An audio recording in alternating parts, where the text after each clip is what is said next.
đây này. Cái này gì?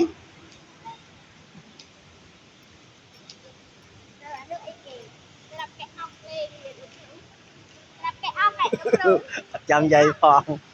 Cái dây nó coi kì.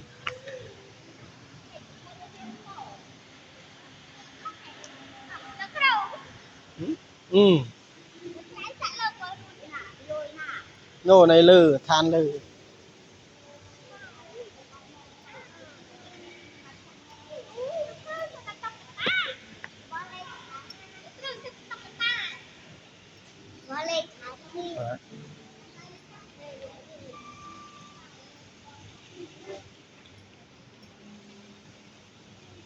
Mau, si hendak keduan.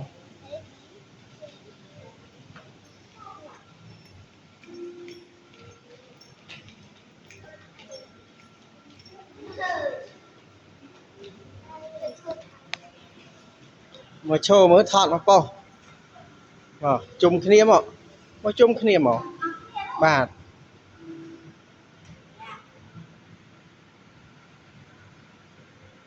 Ta, chôn đời yuan.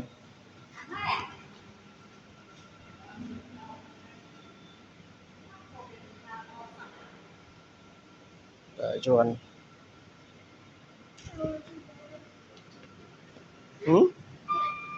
Chạy gì đời yuan đấy.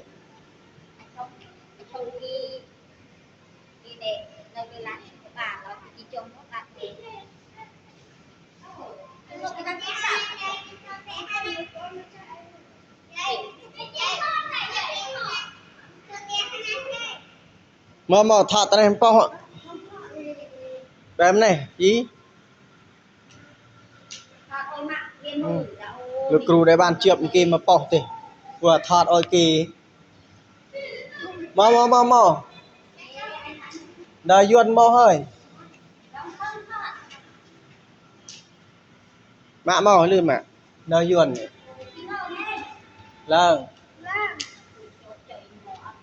Tao bình bạn. Lại nó giờ tới mày.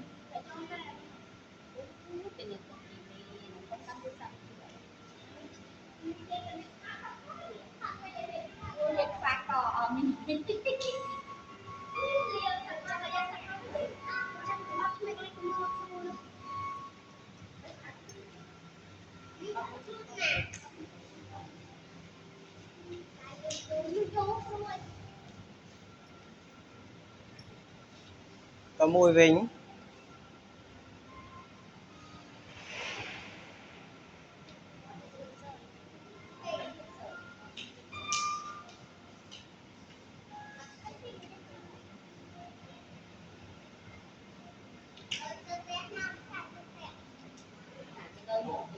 Ô nè, bà ấy.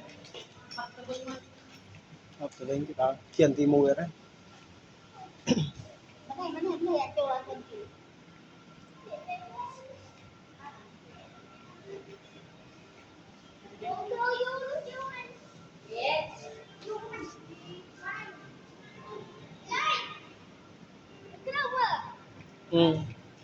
Lên kì.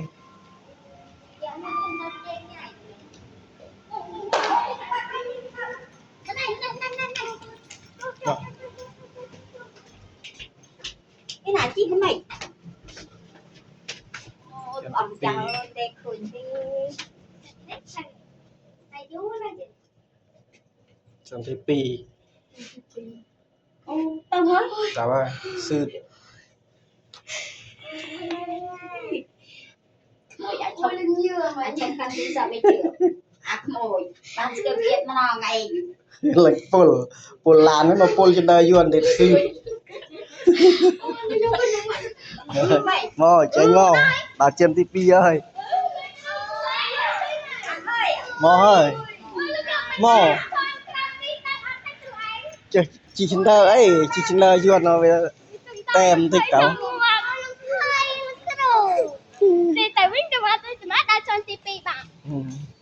Cho tivi cho chị bơi rồi. Lực tôi sáng. Biết cho chị bơi. Nè. Nè. Một tay kia. Mưa này, nhưng chi mò nó khinh phù hót. Mà những đợt nó hả?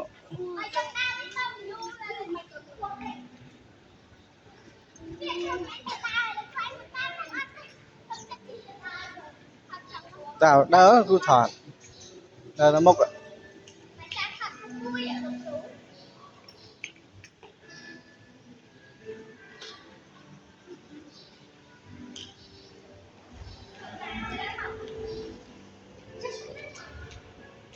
Nụ lan dương rồi nè lan dương nè lan dương này nè đi này nè